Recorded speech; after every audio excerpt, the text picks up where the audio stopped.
This collection of 45 prints is from the court of Holy Roman Emperor Rudolf II, one of the most technically accomplished periods in printmaking.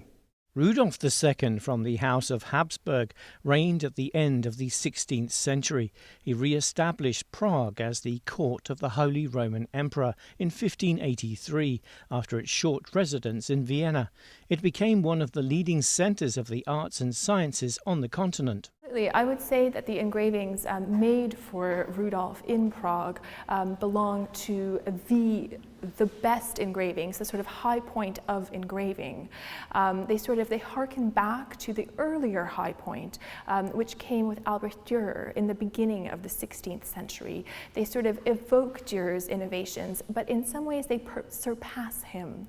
So printmakers like Hendrik Goltzius innovates the so-called swelling line, a wonderful way to bring volume and sort of curve to the sort of flat engraving to make it appear almost three-dimensional. The prints are made by a labour-intense process of gouging the design in a copper plate based on a drawing and then inked and printed.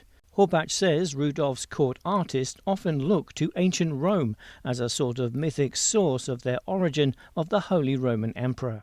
So here, this is Bellona, the Roman goddess of war, and she's shown in a very active pose, blowing the trumpet and holding the Habsburg standard. And this image pertains directly to the war with the Ottoman Empire that the Holy Roman Empire was embroiled with. And this image was to firstly inspire confidence in the Holy Roman Empire in Rudolf's reign. And it was also intended to show, with the inclusion of Mercury and other Roman gods, to show that their side was blessed with divine favor. This was a righteous war that they were sure to win. Rudolf II's admiration of Albrecht Dürer with his unique observational skills, known as the archetypal Renaissance artist of Northern Europe, began by buying all he could. He then commissioned new artist work in the vein of Dürer. Judea Sadeler, the emperor's engraver, is tasked with reproducing Dürer's famous drawings into print.